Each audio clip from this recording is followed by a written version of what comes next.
Boa noite a todos. Boa noite. É um prazer estar de novo, no púlpito da Casa das Mãos Unidas, Saudamos a mentoria, saudamos toda a direção da casa, agradecemos pelo convite, mais uma vez, os trabalhadores também da casa.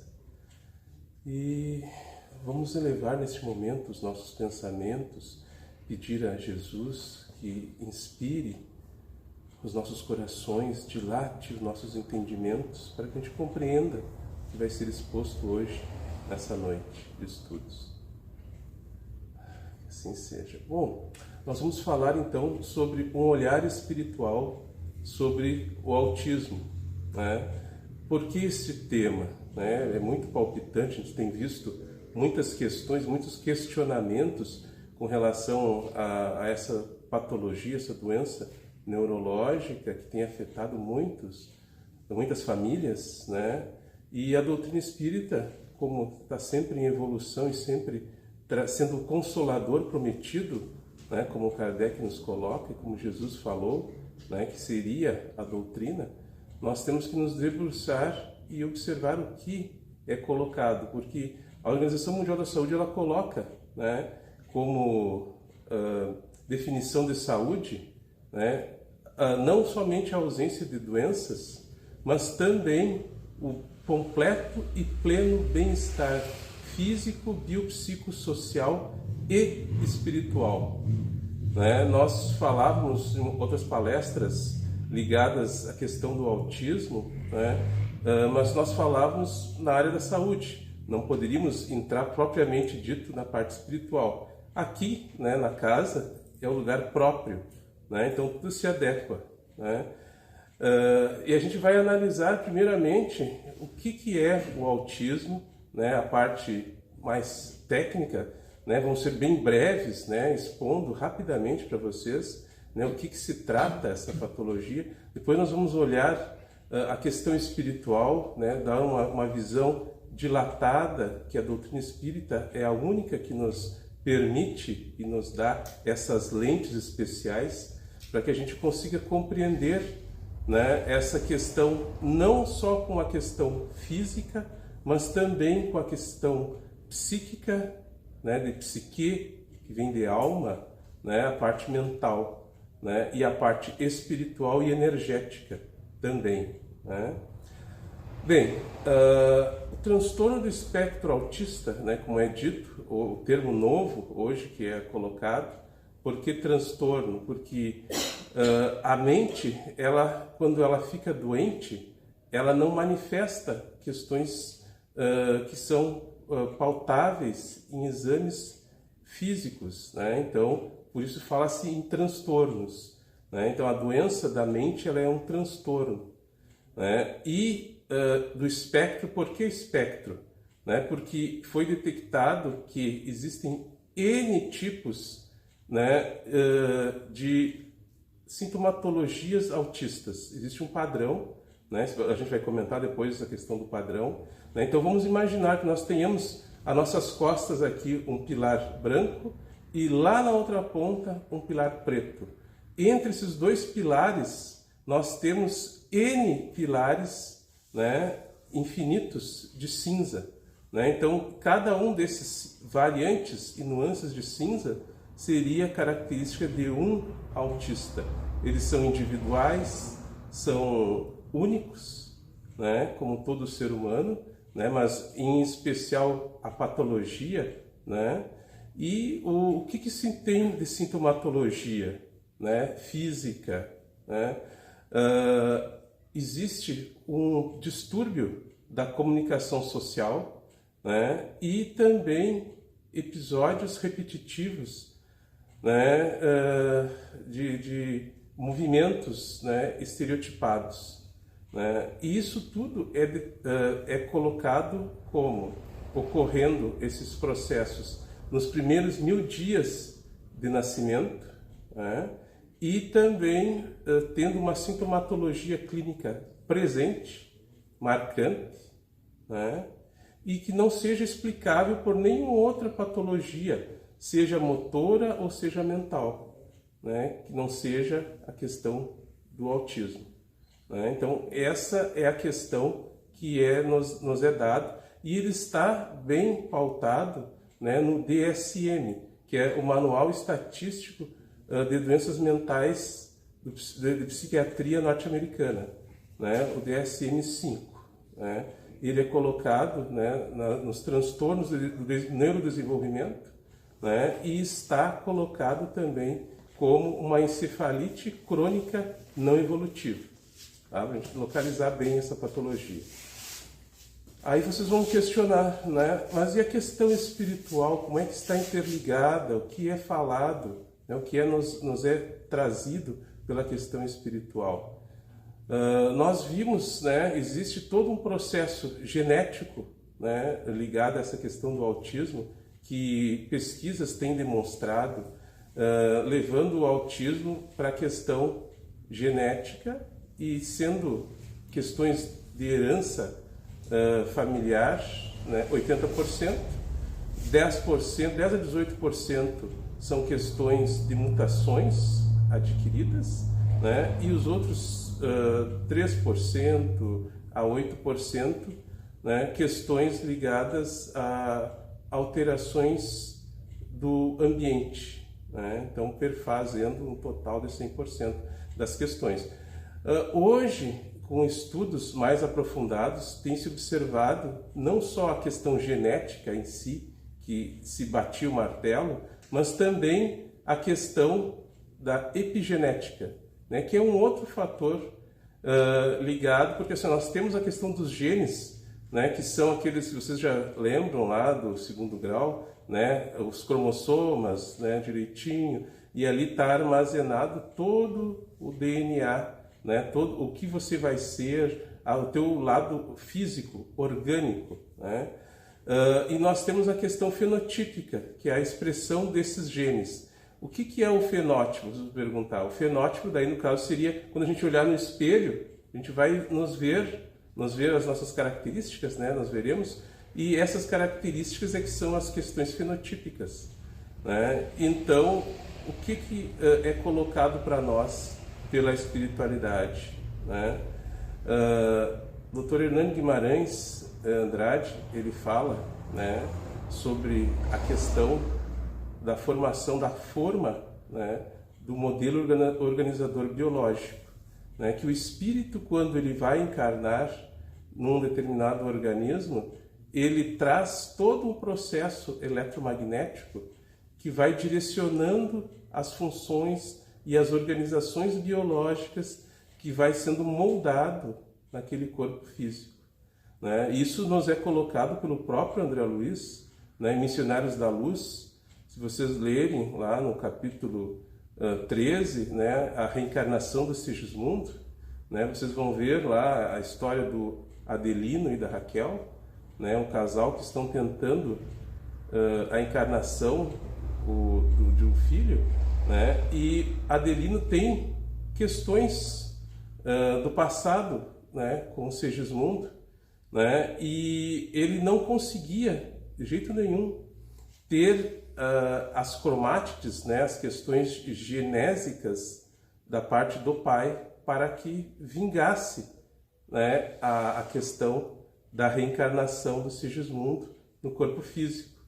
Então, o Alexandre e o André Luiz, né, o Alexandre é o mentor espiritual, né, do André Luiz nesse instante, né, trabalhando com os engenheiros siderais, né, para plasmar todo o aporte e escolher os espermatozoides, os óvulos, né, que seriam os pertinentes àquela reencarnação, né, eles trabalham para que ocorra a questão da aceitação, do entendimento e do amor, né, o despertar do amor.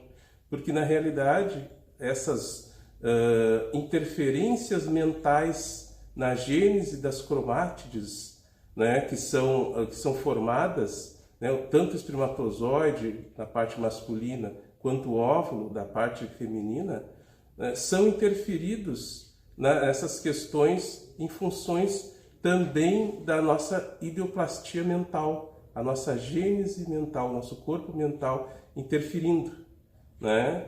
atuando através do nosso perispírito e agindo através do duplo etérico diretamente pelo éter vital nas formações dessas estruturas gametogênicas. E nós temos essas alterações sendo comentadas no livro, né?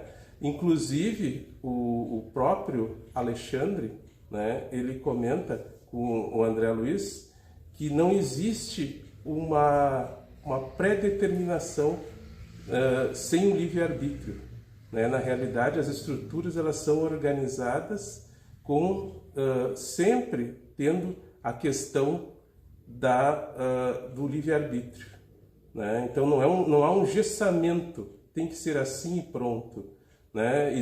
E o espírito ele controla, né, nesse período também o processo reencarnatório, muitas vezes quando ele porque o que se observa também no transtorno autista? A questão dos primeiros 1000 dias, né? Então existe todo um processo nesse período de quanto mais precoce for o atendimento, né, e a atuação dos profissionais envoltos naquele momento, você consegue uma transformação, né, dos processos, né? A gente sabe que esses processos eles são ativados e são controlados por essas zonas mentais, né?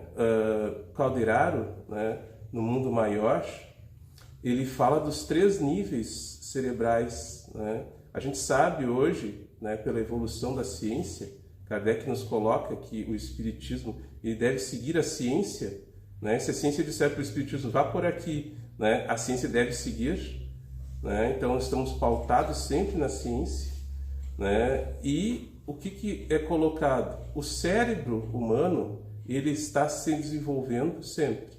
Ele se desenvolve de baixo para cima e de trás para frente, né? Ele coloca os níveis mentais. Então nós teríamos o nível reptiliano, seria a nossa base, né, que, diga-se de passagem, é a mais desenvolvida de todas as espécies, né? Se nós compararmos com os nossos predecessores lá do reino réptil, né, nós temos o upgrade, né, o melhor cérebro, né, com o último grau de evolução. Nós temos o nosso cérebro mamífero também, né, onde nós ficamos a maior parte do tempo conectados ali, né, nós temos as nossas funções, e temos também uma parte que é um puxadinho, a região pré-central, né, que é a região onde se desenvolve, está se desenvolvendo, não está pronto ainda, né, a questão do nosso ser superior, né, o nosso eu superior, né? Então devemos sempre ir a esse terceiro nível, né, no momento que nós oramos, no momento que nós amamos, né? Divaldo diz que nós não sabemos amar ainda. Muitas das doenças que nós temos nos dias de hoje estão conectadas a esse não saber amar, né? Então, porque no momento que você ama, você acende esse farol e essa luz nessa região pré-central e você começa a ver o mundo com outros olhos. Jesus já dizia, né? Se os teus olhos forem luz, o teu ser inteiro se cobrirá de luz. Mas se os teus olhos forem o escuro, a sombra, todo o teu ser será sombra. Nós temos nas questões do Evangelho a nossa bússola e a nossa orientação de como nós devemos proceder. E a gênese de um outro ser é muito importante. Nós que trabalhamos com crianças especiais, a gente sabe como é importante o ensinar aos pais, né, a mãe, o pai, como vão lidar com as crianças, porque eles têm, a princípio, né, um princípio de rejeição, porque eles não acreditam que aquele ser com aquelas alterações saiu de dentro deles, né? E a gente tem que ensinar as mães muitas vezes a amar aquele filho, como tocar naquele filho para evitar determinados reflexos, determinadas atitudes, né? Então é muito importante esse trabalho, né? E a gente nota também como é importante o acolhimento da casa espírita, né? Para com essas crianças especiais, principalmente a questão do autismo, né? O próprio passe magnético, né, em autistas é referido até pelo próprio Divaldo, né, com um médico, agora vai me faltar o nome do médico, de Quito, no Equador, né, eles desenvolveram todo um trabalho, né, tipo a Mansão do Caminho lá, mas voltado à questão dos autistas. E eles fazem trabalhos com passes, né, também estão obtendo grandes resultados, passes magnéticos, passes espíritas, para a família, para os autistas, água fluidificada, também a questão das próprias orações, das irradiações mediúnicas também, né? Então isso está relatado, inclusive, na própria internet, né? Na Mansão do Caminho do Divaldo, ele fala sobre essas questões, né? E no momento também há o casamento entre a medicina terrena e a medicina espiritual, a importância dessas uniões, né? Então não podemos nos afastar no momento que a criança é muito rebelde, ela é muito estressada, né? Irritadiça, né? Medicação, né? É necessária medicação sempre, buscar as terapias, os tratamentos, também trabalhar a evangelho-terapia no lar, né? Principalmente é uma luz nessas casas, nessas famílias, né? O entendimento, porque nos é dito pelos espíritos, né, que esses espíritos que vêm muitas vezes na questão do autismo, muitos estão vindo para resgate, para expiação, outros estão vindo em missão, né? E outros ainda como uma prova. Aí vocês vão perguntar, mas como assim, né? Aí nós vamos nos lembrar do Chico, né? Nosso querido Chico, né? Num dado momento, ele estava passeando com o pessoal do centro espírita dele lá, e ele vendo, né, uma pessoa especial, idosa, né, um mendigo, né, que estava deitado na rua, no canto lá, pedindo esmolas e tudo, e ele abandonou aquele grupo de pessoas, foi lá, o pessoal ficou admirado olhando, mas onde é que vai o Chico? Né? Foi lá, olhou, né, abraçou, beijou aquele mendigo, né, beijou a mão daquele mendigo, né, conversou com ele, e o pessoal perguntando, né, mas Chico, o que tu foi fazer lá, né, com aquele mendigo todo sujo?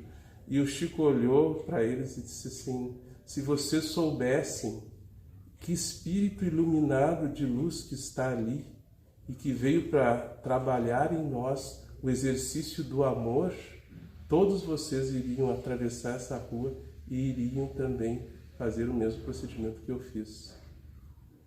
Essas crianças, muitas vezes, elas vêm para nos ensinar a amar, despertar em nós. E muitos espíritos de alta luz vêm até nós com essa intenção.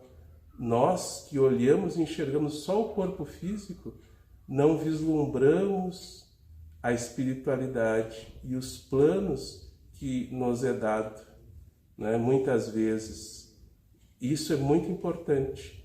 Existe também uma historinha, né, das Casas André Luiz, que houve uma sessão mediúnica, né, com o pessoal da casa, que eles atendem crianças especiais, e tinha uma criança especial que tinha problemas muito graves e não estava querendo se alimentar e queria se suicidar, né, por inanição.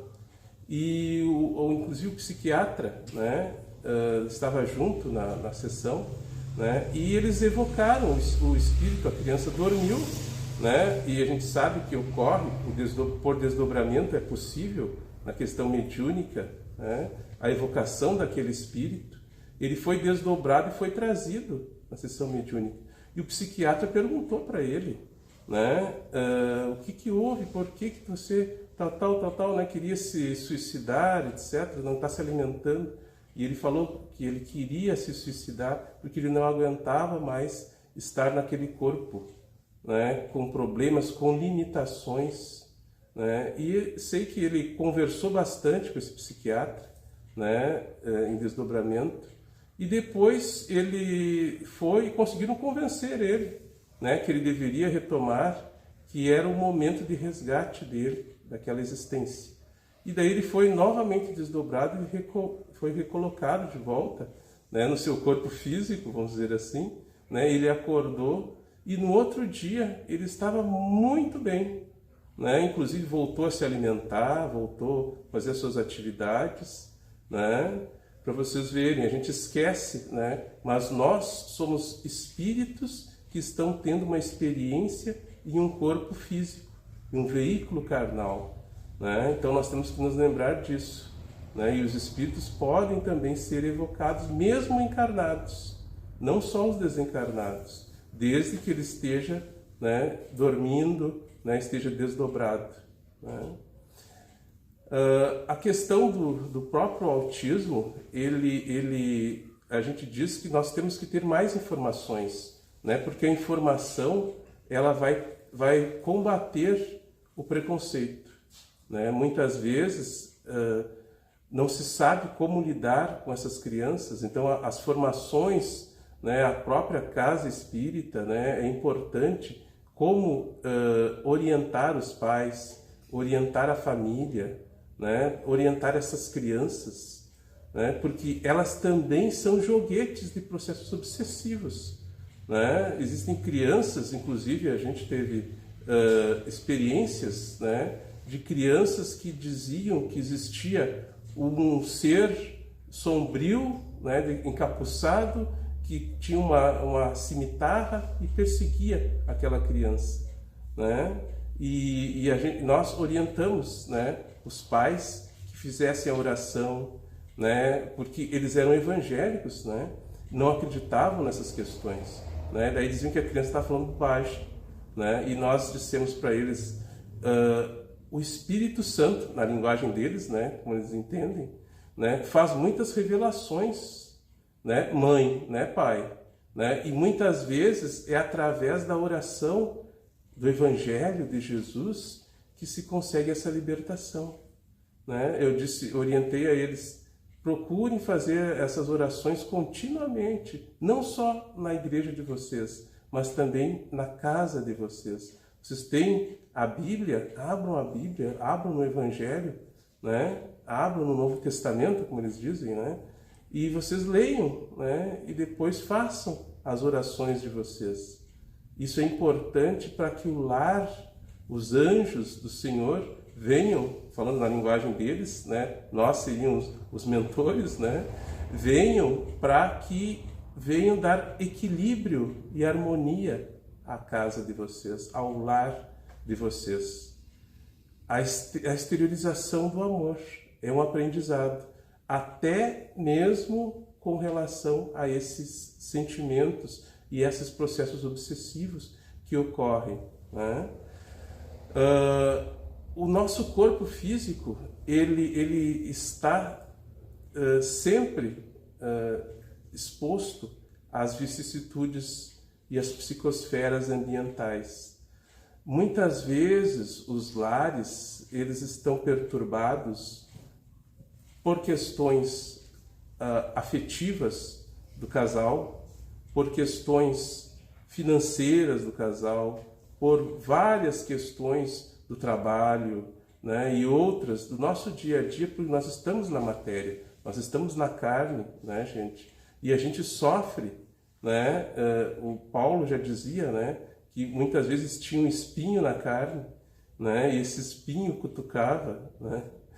E nós temos que aprender a trabalhar essa questão dos espinhos, né, das energias que nos assolam, né? Nós que já sentimos que somos espíritas, que já temos essa questão da visão mais dilatada, uma visão além do alcance, vamos dizer assim, né? Nós temos e estudamos. O estudo é a melhor forma do entendimento, porque uma determinada situação chega até nós, nós vamos saber como trabalhá-la, nós vamos saber como direcionar as nossas atitudes, o nosso pensamento, o nosso sentimento, o nosso falar, o nosso agir, né?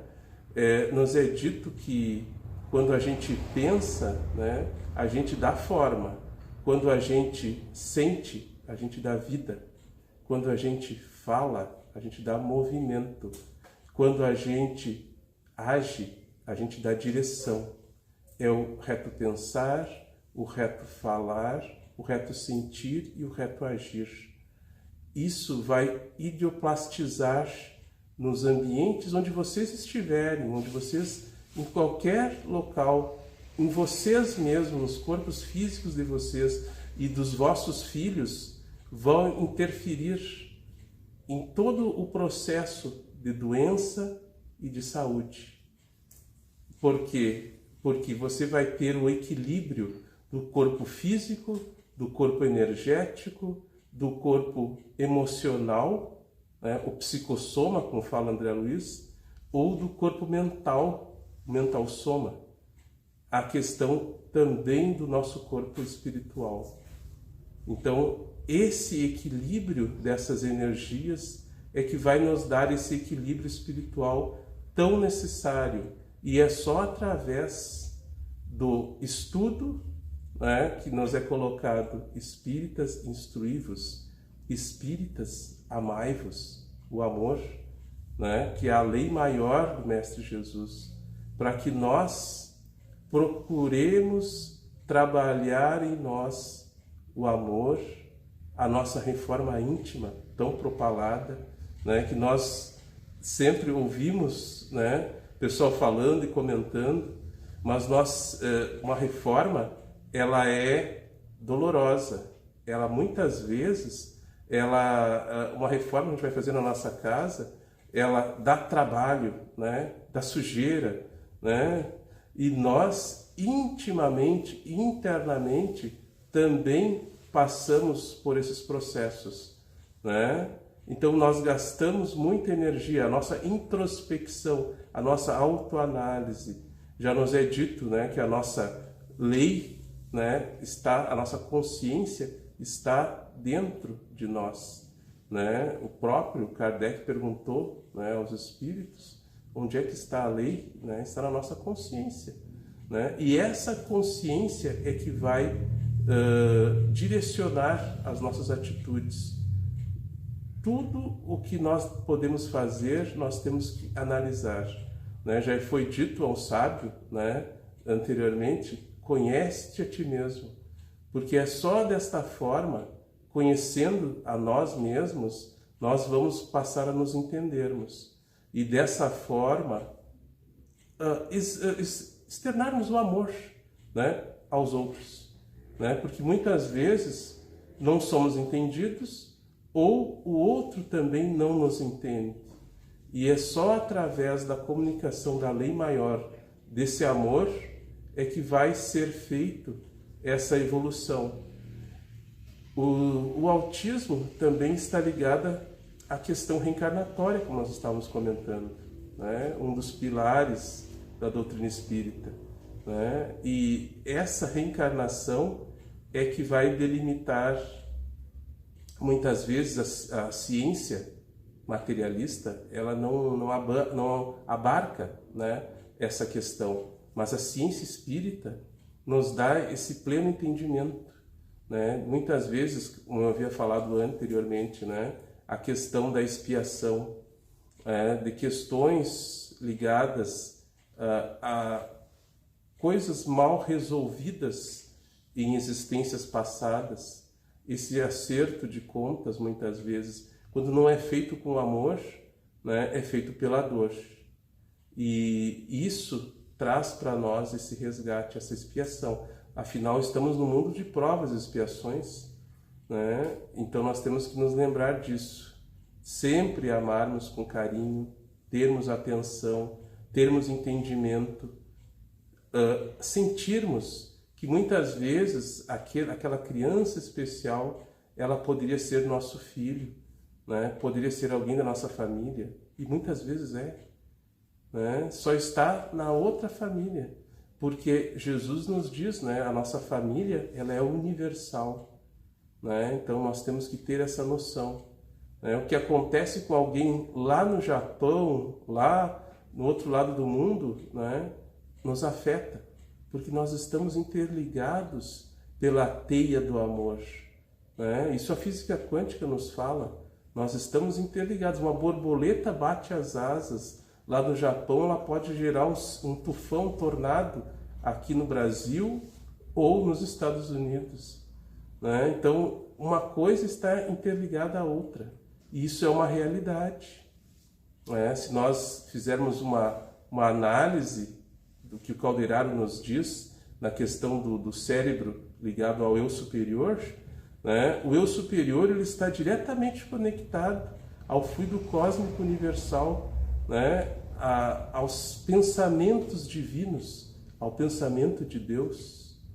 Esse eu superior, ele não se manifesta diretamente em nós. Por quê? Porque nós temos a questão do ego, né? Ou a questão do egoísmo, do orgulho, né?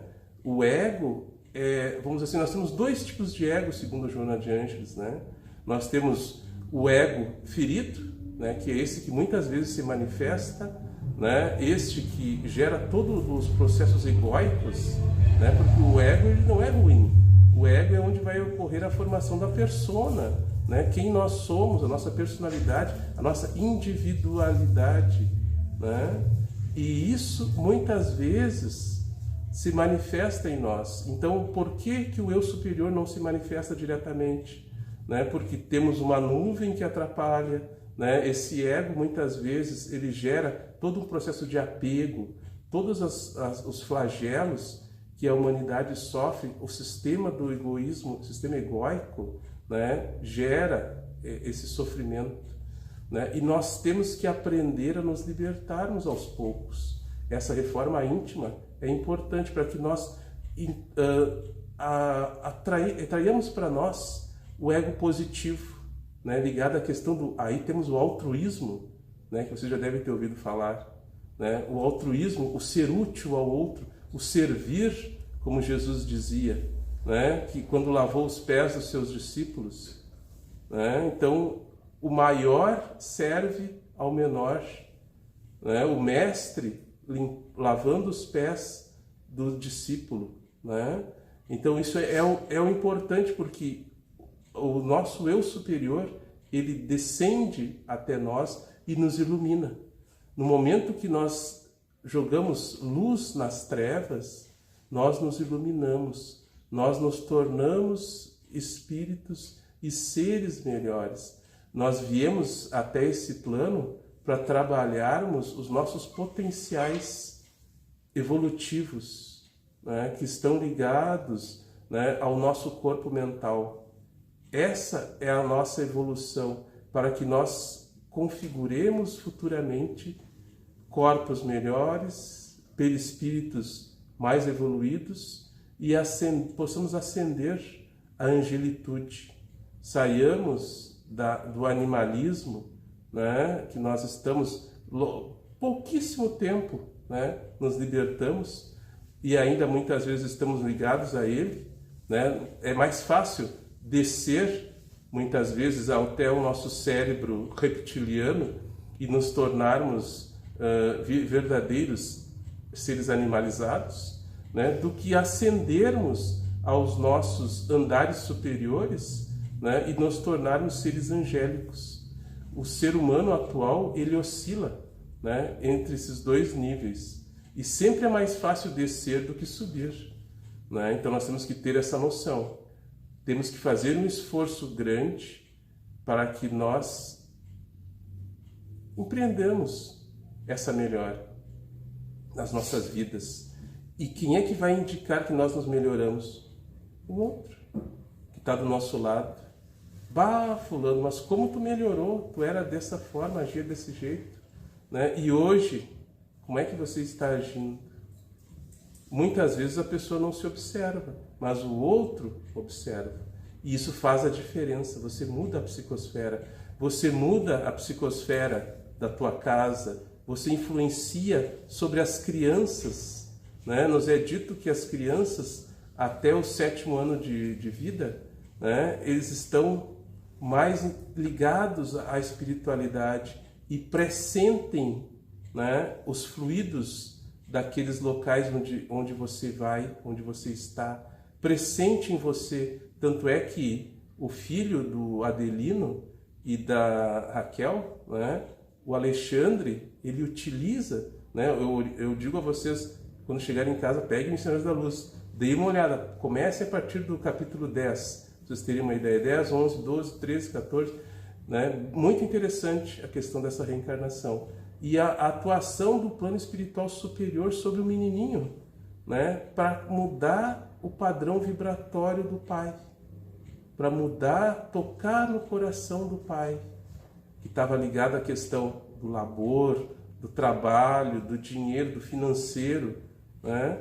E não a questão da afetividade, do mais amor, né? E tinha aqueles sonhos com aquela sombra que se aproximava dele e ele renegava, né? Que era o Segismundo que estava tentando, né, vir à psicosfera da casa, né?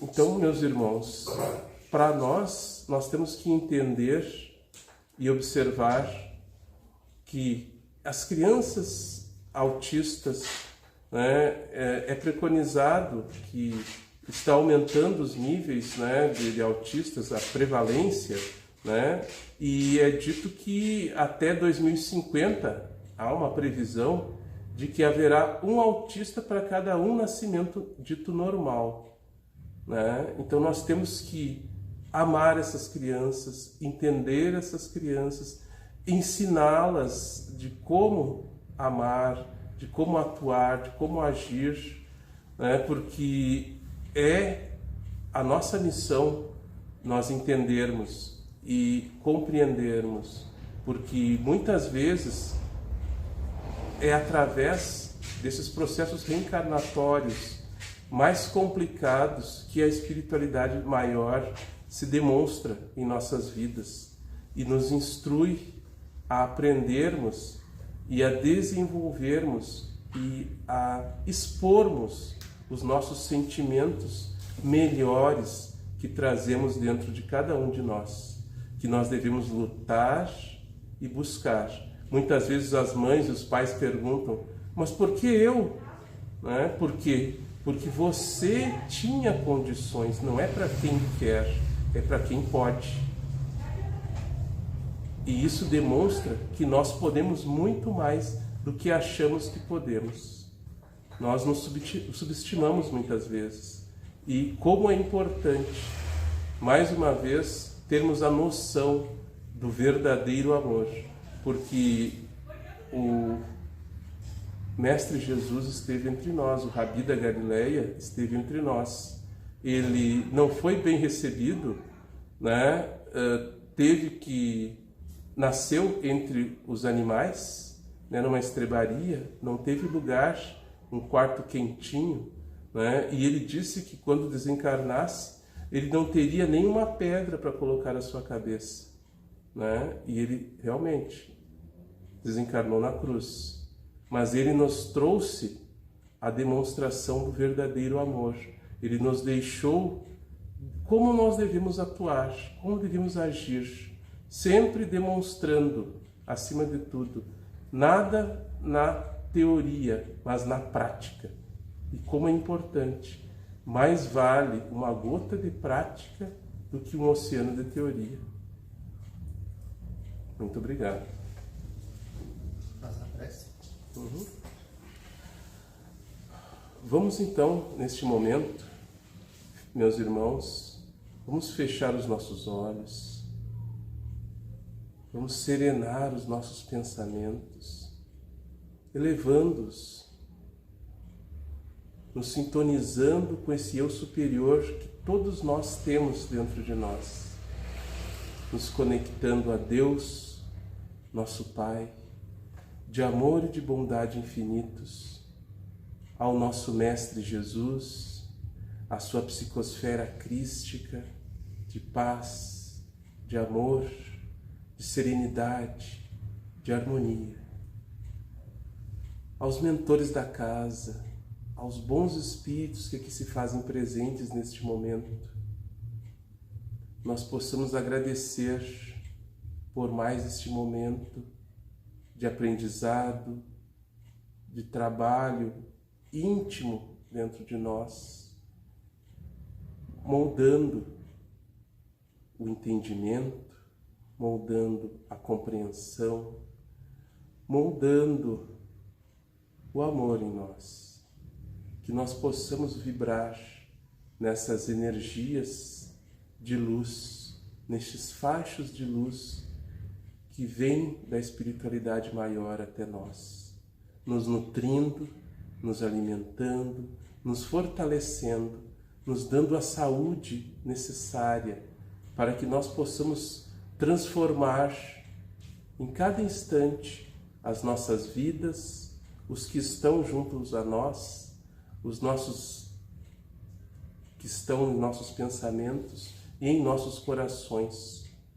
Nós agradecemos a essa espiritualidade e a força que aqui está, que cada um possa levar consigo para junto dos seus lares, para os seus locais de trabalho, esta vibração positiva. Que assim seja, graças a Deus. Obrigado.